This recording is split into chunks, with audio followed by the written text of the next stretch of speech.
All right, real quick, my name is Drew Delion. I am one of the co-founders and chief community officer for the Digilogue. The Digilogue is a global music and tech community. We started in 2016. Our focus and our mission is to provide accessibility and inclusivity in the music and tech space. So we focus on 4 verticals. Music careers, so we provide job opportunities and job resources for the music community.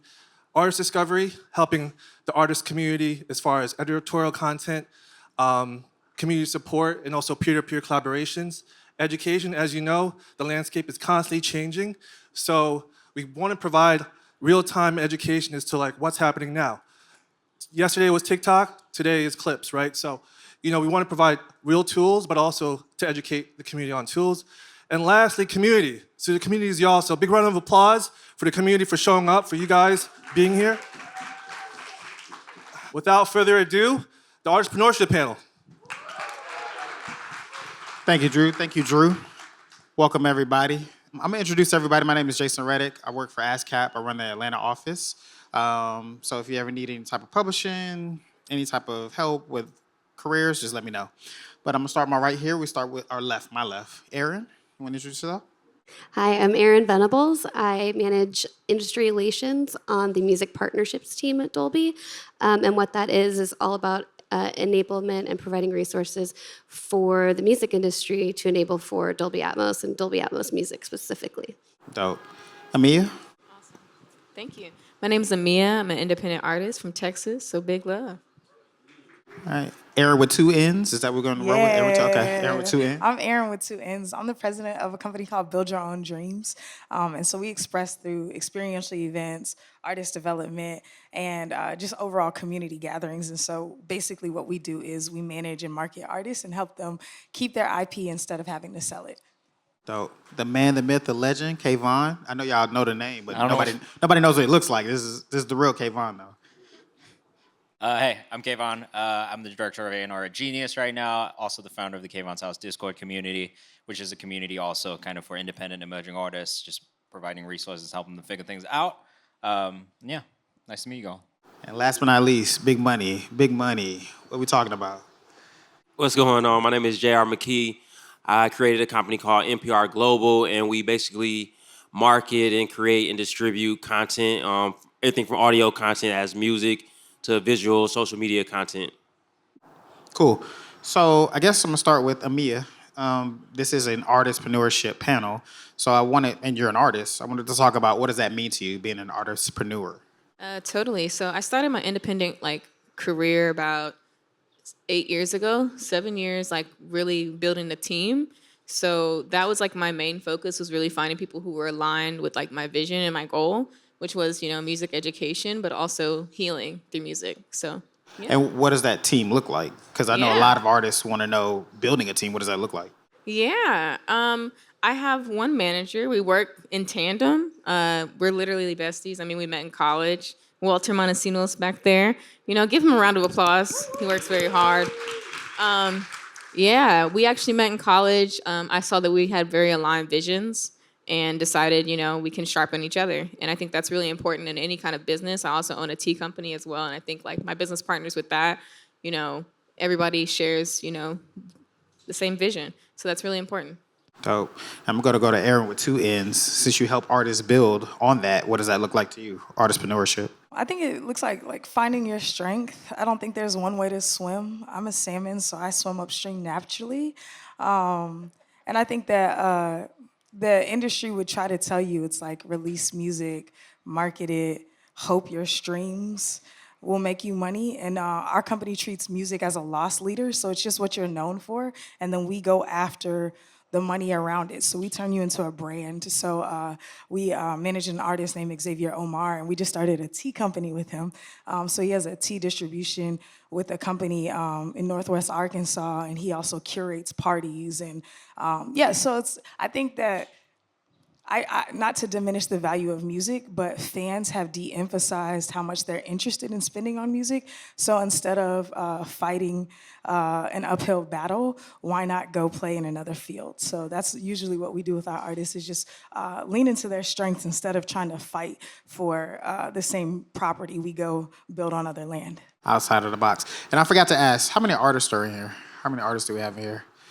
and then managers. It's gonna help me lead the conversation. But talking about T's and doing things opposite of everything, let's talk about brand partnerships. And we can start with you, Erin, with one N. What does brand partnerships look like to you? With Dolby and kind of what I do, I really partner with the music industry. So I work really closely with labels, with studios, with mix engineers, with creatives, and find ways that we can all work together towards kind of a common goal and a common benefit of more Atmos music being out in the world, and that benefits everyone with there being new creative ways to create music and release music, and also as another kind of revenue stream because it is a new master.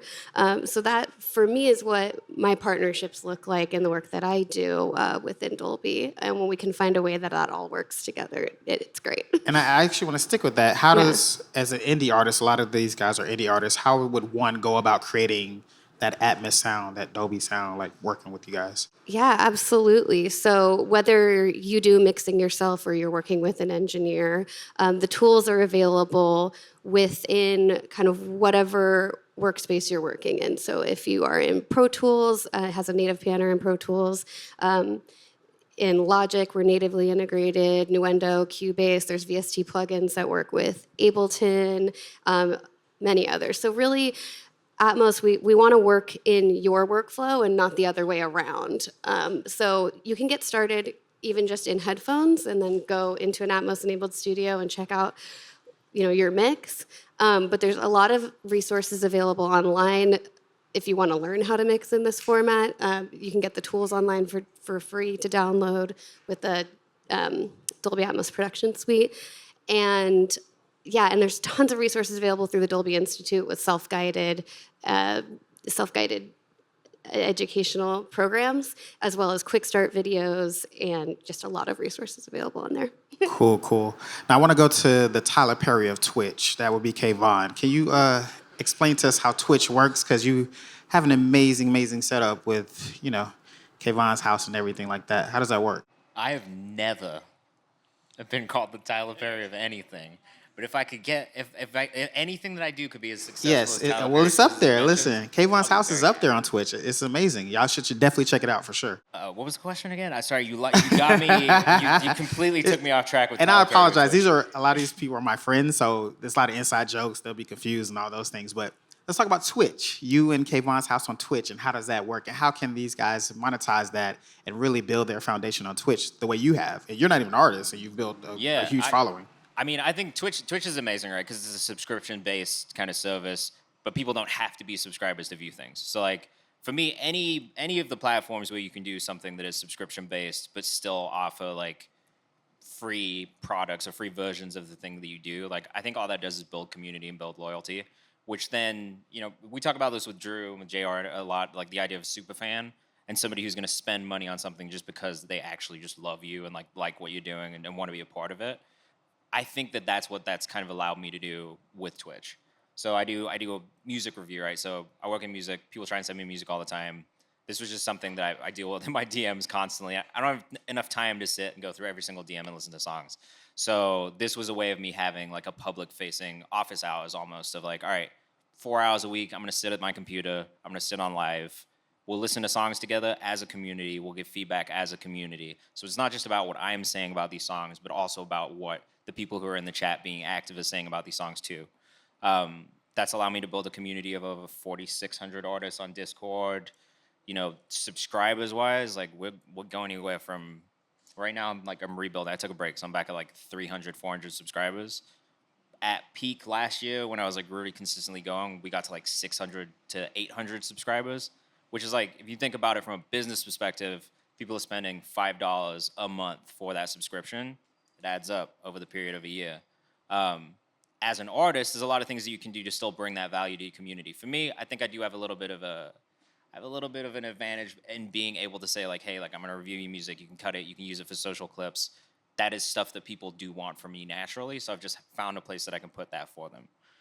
For artists, there are different ways that I see artists do it that I think are amazing. Like there are some artists who just game. I know one of the artists, Caleb, one of the artists she works with, is on Twitch. He games a lot, and he's got a great community as well that's built not only around the fact that he's game and they enjoy the games that he plays and enjoy who he is on camera and how he is on camera, but also his music as well. So you can kind of get beyond just I make music and be able to step into these other places where you can showcase what you do. I see producers on there producing, and like honestly, there's a really vibrant community of people who just love to watch people produce on Twitch. There is like musicians who just play instruments. Like I've sat and watched people just do covers of like gaming soundtracks and stuff like that for hours. And there's like hundreds and sometimes thousands of people watching them. So like there's really an opportunity to kind of build programming however you want. Like if you start to think about yourself, we're on this is entrepreneurship. If you start to think about this as a business and you think about yourself as a brand, as a channel, as a media entity, right? And then start to plan around that and figure out programming, I think that is the easiest way to just get started. But it is thinking about it more like a business and being like, all right, this is a business, not just me making music and being creative for fun. Wait, I got a question. No, go ahead. I got a question. So on Twitch, they can watch you for free. Yeah. But they can also pay a subscription fee. Yeah. What do the people that subscribe get for that subscription fee? Yeah, so basically we have it built. So there is I get like anywhere between 60 to 100 submissions a stream. Mm-hmm. I'm only on for 2 hours, so I can only get through realistically about 30 to 45 songs a stream. Okay. So there is a paid skip line, which gets you in a priority queue. That is a guaranteed play, guaranteed feedback. If you have to do it then, you know, like if it's like, I gotta get this reviewed today, that is the option. They get access, but at that point they're subscribed for every month. For a month, and then they can resubscribe if they want to. If they don't want to, they don't have to. They can gift subs to other people, so then other people get subscriptions. So you get emotes.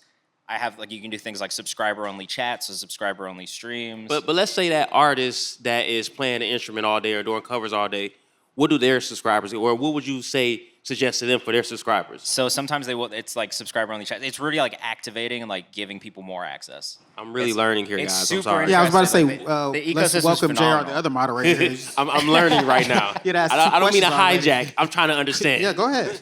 You can do anything. Like honestly, like because the way I have it set up too, like I have a subscriber-only chat in Discord that's connected to Twitch. So if people want to talk to me directly and ask me questions about the music industry, they can just ask them in there. And if they're a subscriber, I'm more likely to see that thing. So you can do that in Discord I've never too. been on Twitch. I'm sorry, y'all. I'm learning. You can do that on Twitch too. So for artists, like you can have things like that where it's like, all right, like I have a subscriber-only channel on my Discord server where people get early access to songs, or they get early access to merch, or they get early access to show tickets, like whatever it is. It's figuring out what the value proposition is for your audience. It's like similarly that you would with anything else. Yeah. And then being like, all right, like here's how I can bring more value to you in return for whatever it is you want to do. And then I love have a it. free option too. So like Yeah. last 15, 30 minutes is always dedicated to just people who are hanging out in the chat. So like even if you don't subscribe, there's still an opportunity if you get bumped up into a priority queue just if you hang out. Got you. Okay, thank you, bro. But we're still going to come to you anyway, JR. So we're talking about CEOs and then entrepreneurship and building businesses. And you're very big on championing Indian and owning rights and things like that. What does that look like at NPR Global and anybody that does distro and wants to build their own platform? And So I see business. we have several managers in here, and I'll start with you guys because that's how I started. I started as a manager. Management is great because you're very close to the artist. You're the closest person to the artist. But what you lack as a manager is equity. You have a profit share. You have a percentage. But if that percentage, you get paid while you're the manager, but in 2 years they decide, you know what, I'm going to switch to a different manager. Everything you built for the last 2 years, you have no ownership of. They move on to the next manager, which is why for me, immediately I became the label. Because there's no moving on for me, buddy. You know what I mean? And I have equity in this. You know what I'm saying? And so I've always spent money on the artists that I work with. And so I always advise managers, if you're spending money, you're no longer a manager, you're the label. You're investing into something that you should have ownership in what you invest in. So I would just start there. Managers, great job. It's great entry. But once you begin to invest heavier into that artist, it's any dollars, you go into the label. And so you go to your lawyer and you figure out, hey, you tell your lawyer, hey, this is what I have to offer an artist. What should I be asking for in return? So that way you're doing fair deals. You know what I mean? So don't just go off, oh, I think I deserve this. Talk to a lawyer who's really doing it and say, this is what I have to offer. And from that, the lawyer will say, I think you should offer them a deal like this because you can give them X, Y, and Z. You deserve this amount of rights. You know what I'm saying? So I don't know if that answers your question. No, it does, But, 'cause- but 'cause that's- that's where my mind went, because I saw the managers raise their hand. Yeah. No, I think that's excellent because I wanted to ask AMEA, does that sound like something as an artist you would be particularly invested in? Or do you partner with your managers? Because you said partners. Yeah. Is it like a partnership or is it like a man? Like, how does that work? Yeah, so we work in tandem like partnerships. So we actually do work like almost like a firm, right? So definitely we share equity. That was like our agreement from top. But that's why I Amen. said like alignment. That's really important when you're partnering with anybody, I think, is to really have those terms and those ideals of the vision, the longevity in mind, and that's how we work. Yeah, I think with the freedom that we have nowadays and the transparency and all of the information like people like us on this panel give out all day long, it's so much easier for people to enter into partnerships now because they have such a better understanding of what's going on in the music industry. And they understand the value of certain things being, example, publishing value, master ownership value. They understand these things and they understand what 360 means now and they understand what licensing means. So there's so much more understanding. So now when you meet an artist, you can have intelligent conversations about deal structure now. You know what I mean? Because they've read enough and they've seen enough to understand what they're bringing to the table versus what you're bringing to the table. So 2023 is an amazing time for music because we're doing fair deals, there's a lot more love going around. And also because we're seeing the breakdown of major labels from the standpoint that the people that are really good are leaving and starting their own thing. You know, me and Drew worked at Alamo, we started our own thing. And because you have so much of that going on, there's so many more people you can work with now. Whereas it used to just be, I got about 5 choices. Now there are hundreds of choices. Like, you know, so like I love what she was saying, Erin with 2 N's. I love what she was saying. Like, that was amazing to me. I would love for my artists to have that around them. You get what I'm saying? So, like, you have so many more options now. So it's just a beautiful time. And I want to go to you, Erin with 2 N's. To help artists out here outside of a label like that, what are tools that they can use to help themselves? Because I know you help build businesses in a sense. Yeah, I would say what's in your hands. I think a lot of times people are like, well, I don't have money and I don't have this and I don't have that. Just what's in your hands. You probably have a cell phone. You can create content, but you can build relationships. Like, at the end of the day, Build Your Own Dreams is a community building association. You know what I'm saying? I know Jason because Jason's in Atlanta and he spoke on panels at a festival that I own in Atlanta. I know Kayvan because when I first became a manager, he was the first person to ever put one of my artists on a playlist. It was an unofficial, yeah, you put Caleb on a playlist back in the day. The first. That sounds old. Yeah.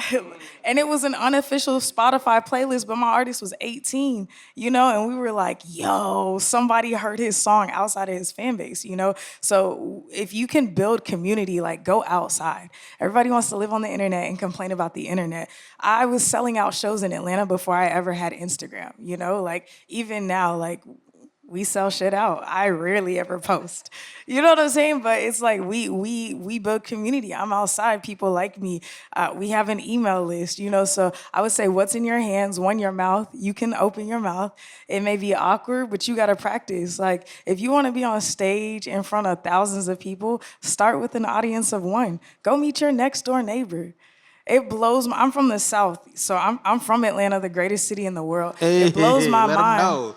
Let them know. We from the A, baby. You know what I'm saying? You know what I'm saying? Yes, I'm sir. ATL. Let them know. But it blows my mind how many people don't know the person living next to them. You know, if you're saying I'm going to conquer the world, start with the person next to you. You know, I know all my neighbors. When I'm walking down the street, Erin, the little kids, like, I know all my neighbors, but I think you have to have a micro effect to the macro desires. So if you really want to win, just go outside. And then media, like JR is somebody that I study, and his company is focused on digital strategy. And just, it's so simple. Just get a phone, say something funny, talk to your friends. You don't have to think super strategically about being yourself. I think so many people are trying to create an archetype.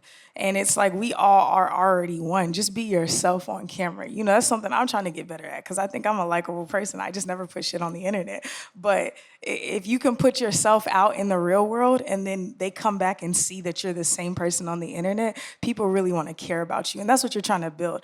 I'll say this, a critical mass is 1,000 people who are interested in spending $100 on you. If you can develop a critical mass, you don't have to ever rely on anybody else, because if there's 1,000 people who spend $100 on you, there's probably another 2,000 people who spend between $5 and $90 on you. So if you look at the taxes, the type of team that you'll need to manage that, if you have 3,000 people devoted to your success, you literally don't have to worry about a job. You don't have to worry about gatekeepers, whatever. You have a tiny cult that's going to allow you to do whatever you want. So focus on the micro and everything else will come from there. Can you tell people where to get your book from? You wrote a book? Like, Yo, I actually just finished an ebook. You just finished a book? You want to tell everybody? Wow, that's kind of but crazy. I don't know when I'm going to put it out yet. Okay. But we have a podcast. Brandon and I, my business partner, he's the freshest person out here in the front row. You know what I'm saying? But we have a podcast called the How to Build Your Own Dreams podcast. And that's all we do. We just talk about this. We're just talking about life principles and how you can apply good business to the music industry. Like, I started my first business when I was 8. So, like, business to me comes naturally. So it's not music business to me. It's just good business, and I'm applying it to music. Okay, Puff Daddy, you had a little paper route at 8? That's what's up. That's dope. We're going to go back to you, Erin, with one in. I forgot to ask for the artists out there, because you said there is new revenue in Dolby Atmos. So how would they go about re-delivering their music, or is it only new music, or what does that look like? Yeah, so to kind of go back, it's a new creative tool, right? So that's kind of one advantage is, first of all, you're delivering a new experience to your fans that can be really emotional and engaging for them, because they can feel like they're inside the song, whether that's they're listening on headphones or on a soundbar or on a smart speaker or in a car, now that cars are enabled. It's a new emotive, creative expression. So there's that one advantage of it. But yes, the fact that it is also another stream. It is another SKU. So whether you're thinking about Atmos when you are creating a song and you're able to release an Atmos track at the same time that you're releasing, on stereo, because there are, services out there that support Dolby Atmos. So that's one kind of creative thing. And then, another thing that a lot of people are doing is going back to their catalogs and breathing in new life to it, and getting a chance to explore their creativity with this older content that they might have. So again, they're releasing kind of full catalogs, creating campaigns around it. Also, the streaming services that are enabled are handling editorial differently. So, there's different playlisting opportunities when something is, released in Atmos, and different kind of branding and campaign opportunities with that as well. That's dope. So it's pretty exciting. So if they release on Dolby, will they get a chance to win the Maybach downstairs, or how does that work? Is that a thing? No, I'm not gonna put you on the spot. But there are several auto companies out there with Atmos enabled, so it's not just the I was trying to get y'all to Maybach. Nobody. I mean, as much as I would love to just send you home in a Maybach. That's fire. Yo, you gotta break down Atmos though. I don't think You're right. Is that spatial audio? You have to talk about, because I was about to get to that, because Yeah. yes, break down what that is for them. So, all right, show of hands, how many people in this room are familiar with Dolby Atmos or Dolby Atmos music? All right, so we're about like 50-50, so I'll kind of do a general high-level overview. So it's immersive audio, so you're no longer thinking about just mixing to two channels left and right. You are placing sounds or placing objects or moving sounds anywhere in kind of three-dimensional space. And then our technology is the rendering that will then preserve those choices that you made in the studio or in the mix process, and we'll render that out to the space that you're in, whether it's an Atmos-enabled soundbar, your headphones. There are over 2 billion devices in market today, consumer devices, that can support a Dolby Atmos experience. Several streaming services, including Apple Music, Amazon Music, and Tidal, support Dolby Atmos music specifically. Does that kind of help like, everyone with that? Yeah, it's kind of like the difference between listening to like just a straight MP3 versus listening to like an experience. I don't know if any of you have Apple Music, but they promote spatial audio very heavily, and they give us great, preferable real estate on Apple Music if we deliver in spatial audio. So something they're pushing really heavy.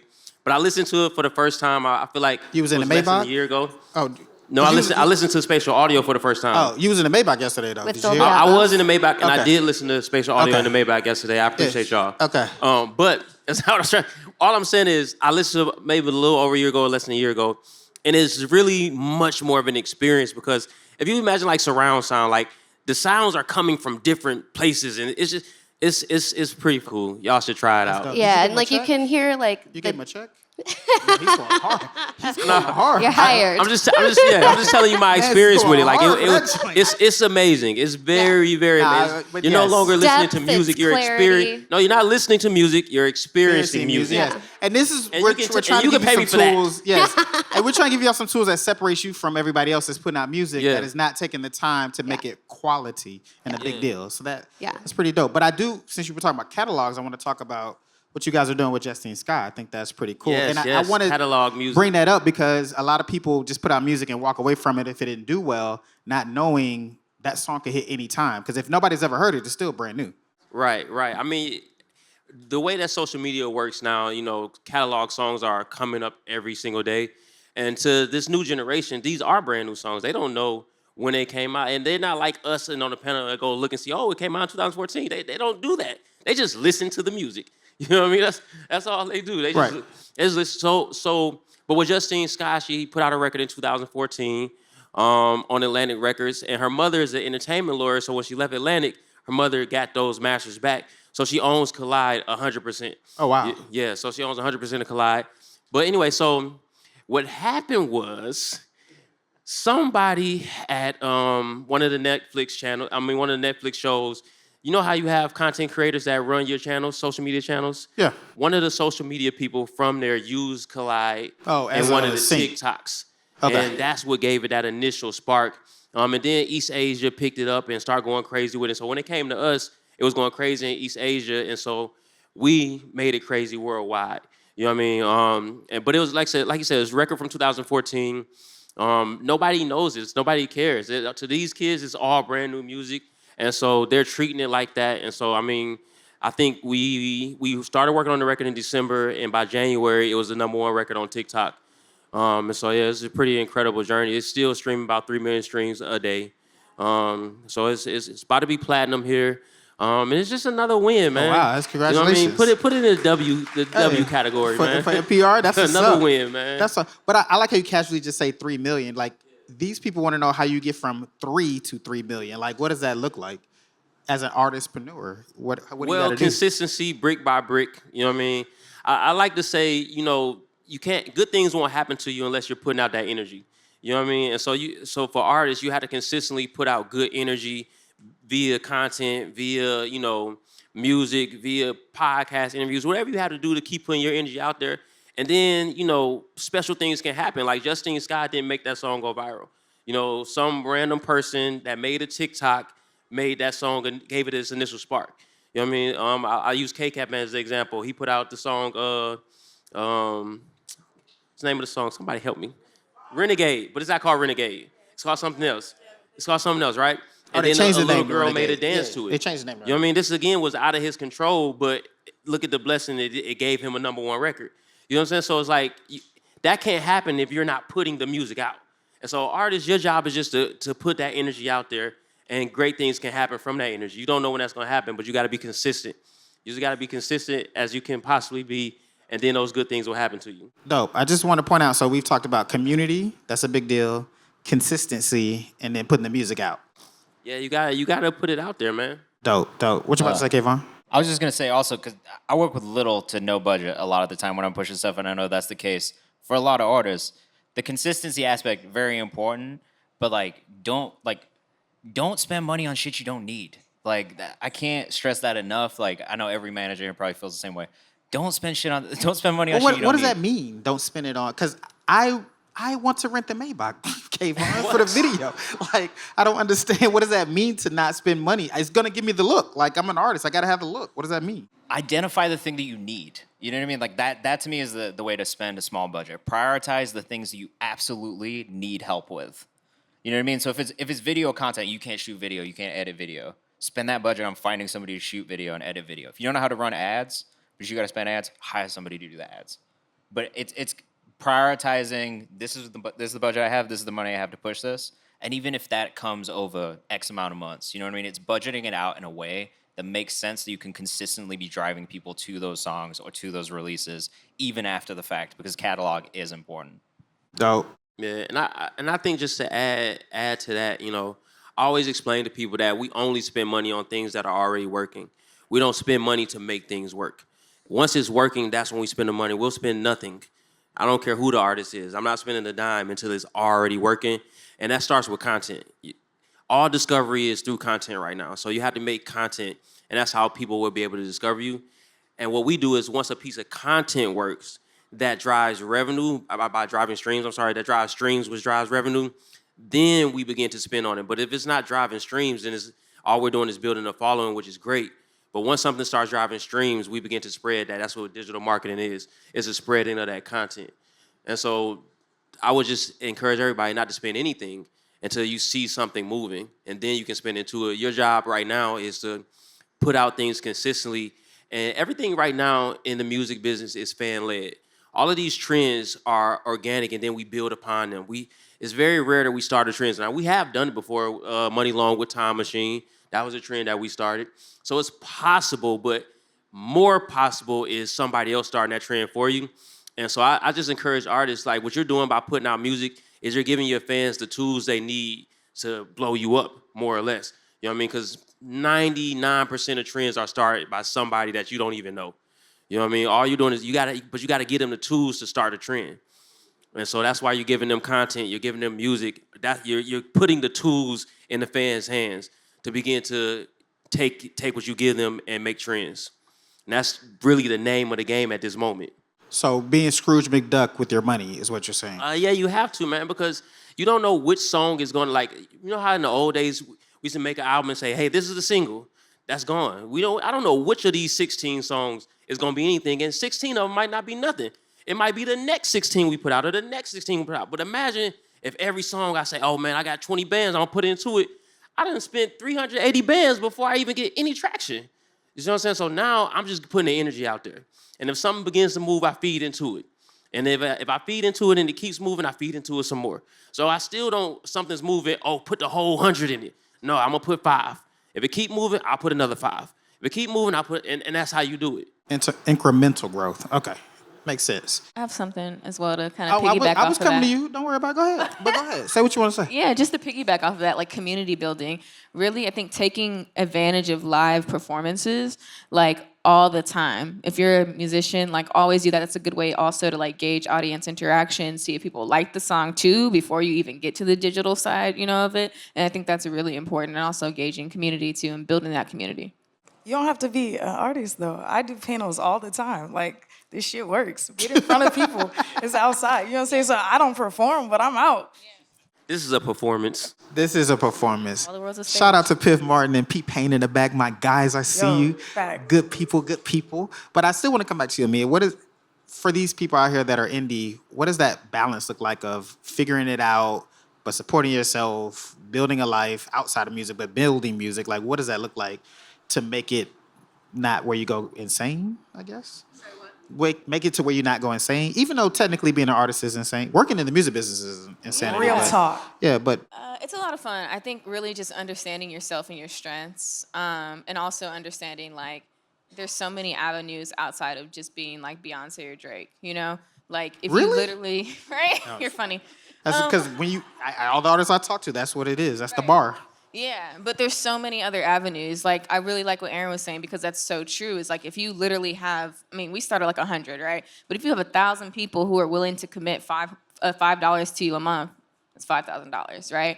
Most people are out here making like, minimum wage, like $15 an hour, right? And that is literally below having that commitment of just 1,000 people, right? If you're doing shows consistently, you can literally make that pretty consistently. And you know what I'm saying? You can blow up, you can do the Beyonce thing, you can do the Drake, but like I live in Salt Lake City and I feel like that's on lock, right? And also like I come to Dallas, all that stuff like that too. But it's just like, yeah, build your community and, you know, continue to build off of that. Well, talking about community, first off, your boots are fire. I don't know if anybody see them. These shits are fire. But talking about community, does anybody up here use Patreon or Yeah. build it? Okay, let's talk about it. What's So Patreon I do? have an academy called the Excellence Academy that we just put on pause this month, but it's on Patreon. And that's what it is. It's just like me teaching people how to do what I do every day. I tell people I'm myself for a living, so I teach other people how to be themselves for a living. And that's all it was. The Excellence Academy was just me teaching people how to generate revenue off of what they already have. That's dope. That's dope. Anybody out here use Patreon, Twitch, any of those? Okay. Do we need Q&A right now? Are we good to go? What are we doing? 5 more minutes. 5 more minutes. Oh, let's talk about Discord. Talk about Discord. Kayvan? We talk about Discord communities. Oh, I love it. Because there's a ton of Oh, Discord communities. whoa, I got a little amen out there. Let's do it. I'll plug my own. I have a Discord community, 4,600 artists, curators, managers, producers. They all talk to each other. They're all over the world. I'm like, admittedly, a pretty antisocial person. I don't like being outside. When you were talking about it earlier, I was like, yeah, That doesn't like to apply be to you? inside. That doesn't apply to you? I go outside. I force myself to do it because I have to do it, right? Like I know that. But for like my own like personal like I like being at home. I like being able to do stuff online. My whole career has basically been built off of meeting people online. Like I didn't come from a city. Like I grew up in England, right? So like I don't really come from a place where there's like a big music industry. Like for me, this has been really trying to fight my way into it. And social media, online, internet communities has been such a big part of that. Discord now, I think, is what social media was initially in the beginning, right? Whereas that personal connection, you get to meet people, you get to talk to people, you are connecting about topics that you enjoy to talk about. There's not just music communities that exist on the platform. There's like gaming communities. Honestly, a lot of gamers use Discord just to talk to each other about games they like or find people to play with. So it kind of works in the same way where people are able to just connect over topics that they enjoy talking about. So for us, we've got channels for like outside opportunities where we put submission forms for other people's playlists in front of artists just so they have those resources available and don't have to dig for them themselves. We have our own playlist opportunities that run through there. We have link-up channels for all these different cities. Outside of mine, the Digilogue has one that's amazing. Also a global community. Pigeons and Planes has one. GQ has a Discord at this point. Like all these media outlets are starting Discord communities because they know it's a way to activate people without having to think about algorithms. It is direct to consumer, and you can get everybody in this one place, and you can add everyone and send everyone a message. Dope. Were you about to say something? Yeah, go I think ahead. just to piggyback off the last question too, is like, don't be afraid to like work a job too. Like most of my career, I literally, like, I'm a professor. I used to work for like Goldman Sachs. I think that's where I learned a lot of like my business there too. Not the bad stuff. But No Wolf of Wall Street? right, yeah.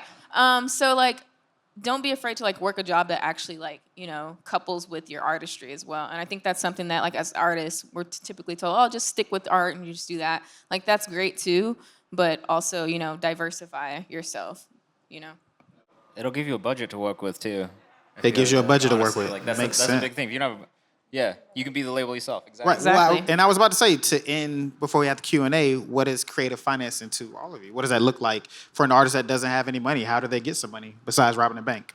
Again, we use what we have, so we have good sync relationships now. So our newer artists, we get them immediately into sync so we can start generating revenue for them to invest in things. But we also throw events. So my business partner and I started throwing concerts. He started out throwing parties in college. So with all of our artists, we throw parties, but it's just a curated experience by the artist. So it's not you're coming to watch the artist perform. It's like they're throwing an event that you get to come hang out with them at. So like we launched a series with Xavier this fall called XO Karaoke. So his fans get to come do karaoke with him. So now we get the ticket sales. We don't have to pay the band. We sell exclusive merch. And then that way we have multiple streams of income. And then we just did a deal with Even.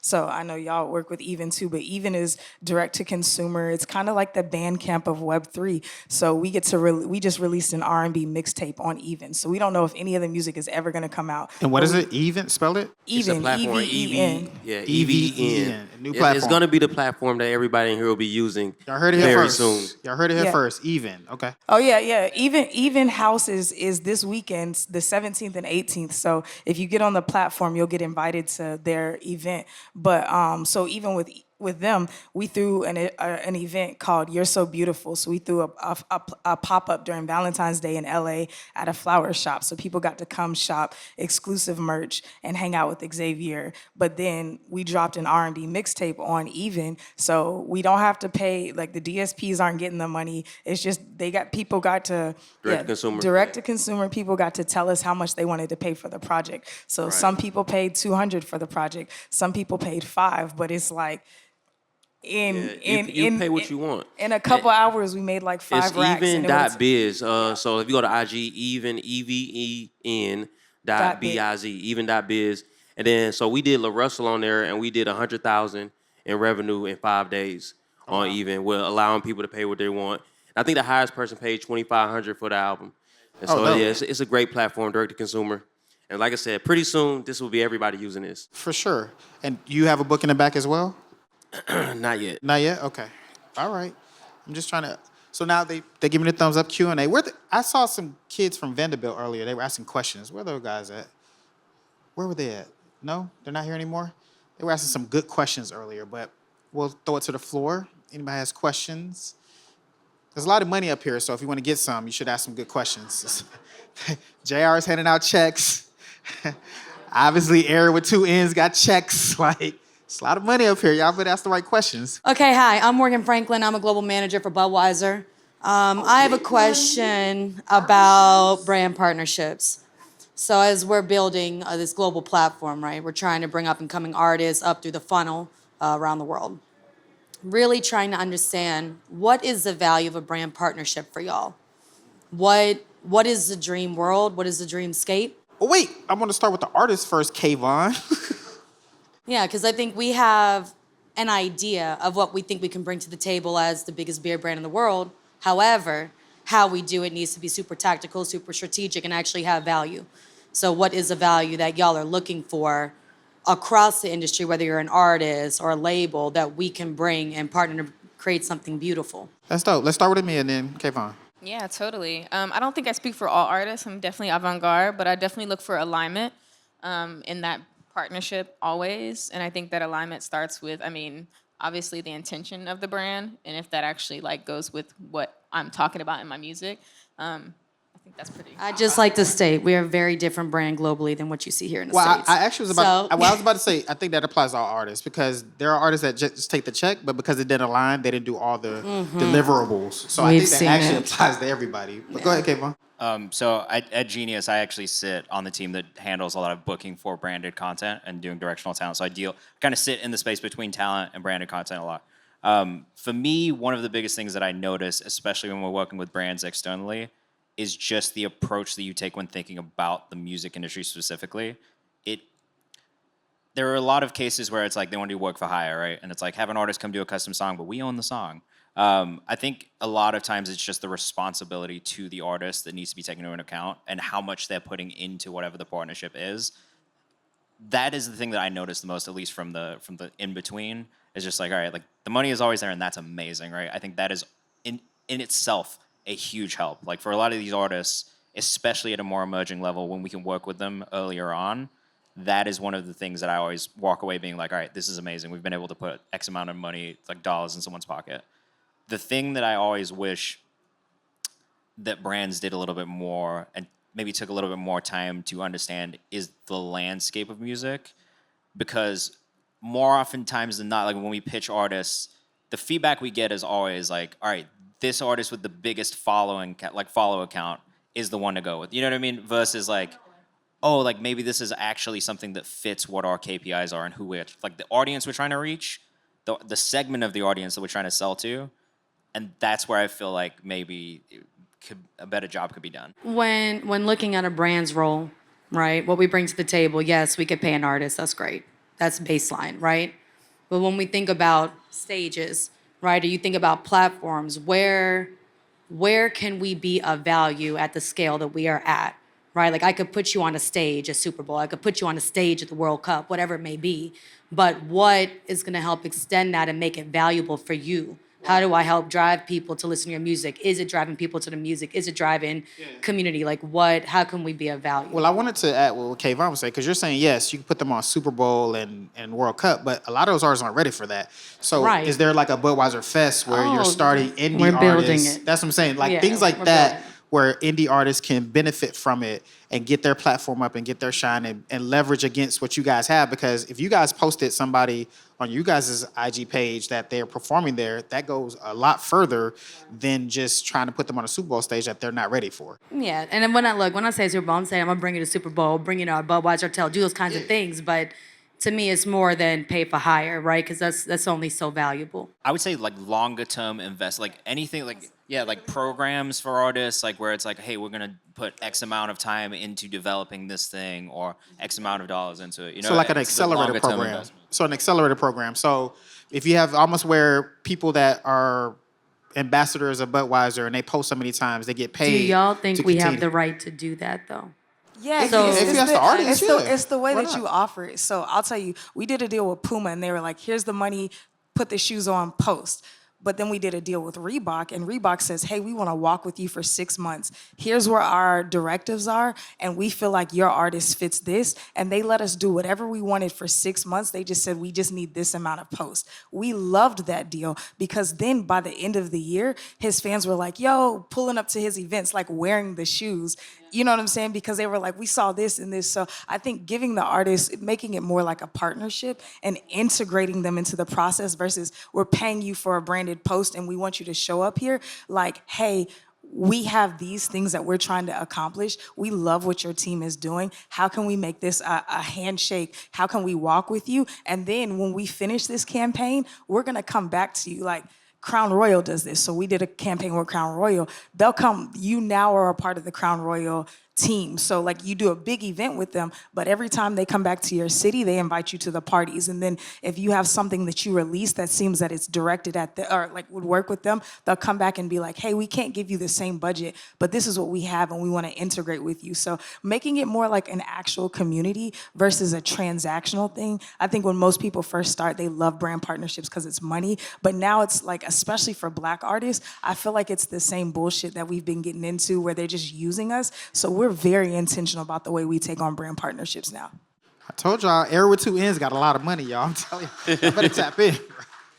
Yeah, I mean, honestly, I would just say artists are looking for two things from brands, and the first one is money, of course, and then the second thing is exposure.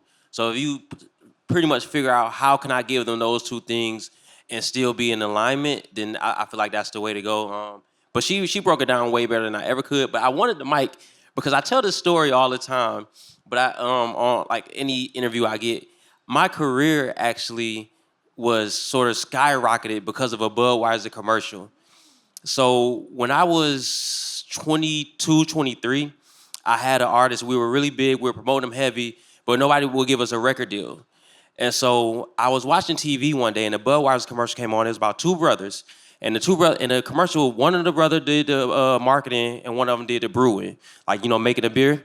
And so so the commercial said, "You can brew it, but can you sell it?" And it made me think. I was like, "Damn, we making music, but we not selling it." And so we were actually the first people to ever put a mixtape on iTunes because I watched that commercial. And then the very first month we put that mixtape on iTunes, we made $30,000. And we made $30,000 every month after that. And it all started because that idea of that commercial gave me the idea, like, I just need to find a way to sell this music. So I appreciate Budweiser for that. Yeah.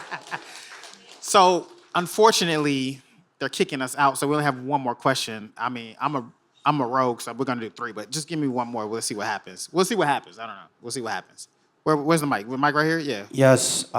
Hey, I'm Monty. Yeah, look I'm up. an That's artist. fire. Hey, Okay. thank you. All You right. got to brand yourself. Brandy. Okay.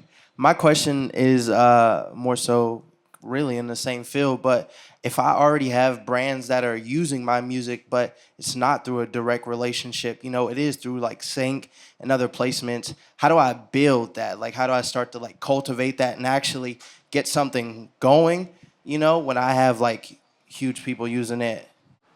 Create a deck. I mean, people steal our What shit does that all mean? the time. What is a deck? Okay, say a deck is just like a visual, it's like an artist one sheet, but for you as a brand. But a lot of people steal our shit, use our shit, and promote it. I just take it, cool, you used it, we didn't get paid for it, I'm gonna take this and be like, we worked with these brands. So just pitch, being in rooms like this helps because you can walk up and be like, hey, I've done this, this, and this. But yeah, just put all of your work on a deck and you can Google it. You can look at beautiful decks. You can do cold pitches. There's techniques. You can take a quick course to do a cold pitch, but I would just put all your work as a resume and then tell people, and then promote it too. This is an easy piece of content for you, right? So we get more brand deals because our artists are posting about the brand deals, and then our page is posting about the brand deals. So then people are like, oh, maybe we should hire them. Talk about it. Be like, hey, I just heard my song on da-da-da. And then do a quick post about it. You know what I'm saying? Like, I'm gonna point out Philip, he's in the back, tall guy, Adidas hoodie. You need to watch his page. He talks about, he'll get on camera and talk through things. Just do simple talking head videos about where you're found. Repost the song. Artists get so tired of reposting old music. There's no such thing as old music. There's 8 billion people on the face of this planet. You know what I'm saying? So repost the songs. Just figure out content pieces, but put it in a professional deck and then also keep reposting about it. This panel has been insanely awesome. Like a 6-meal buffet of delicious information. So thank you so much. You for bring that. me back, Drew? You gonna bring me back?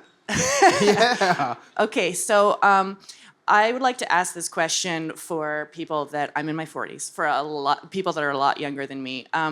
There's a lot of societal pressure of what's cool, what you need to be, what you need to look like, what you need to sound like, and all of that stuff in our social programming. It's in your brains, everyone. How do you recommend our youth combat that and really find who they are as a unique individual, especially as an entrepreneur or artist? I actually think that Gen Z has it down. Like, I'm not gonna lie to you. Like, every time I talk to someone in Gen Z, they just care so much less about all that shit than the rest of us do.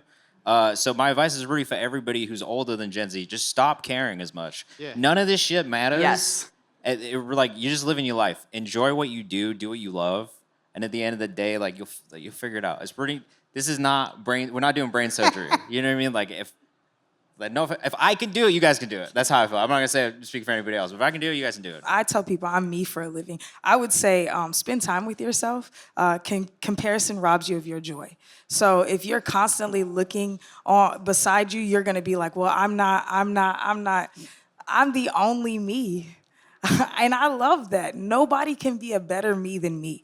So instead of me trying to be a carbon copy of somebody that I only get a snapshot of, like, being yourself is one of the most refreshing things that you can ever be. So I know it's not easy, but I think getting off the internet and spending time with yourself, getting into very natural rhythms, like going on walks without your phones, sitting on the ground, breathing, like reading a book, talking to your mother or your father. Like, I call it communion with our closest ancestors. Like, talking to people who you come from, even if you don't have a great relationship with them reminds you of who you are. So I think your book should be Erinisms. Like, do you have just like a bunch of joints in there? Like, because you've just been giving out jewels today. Like, man, that's crazy. Go ahead. As a music discovery platform that's like scaling up, how do we help artists direct brands to sponsorships for artists on our shows that we've been throwing? I do branded shows and events. One is proof of concept. So brands did not approach us until we consistently kept selling out shows, even though we were pitching them.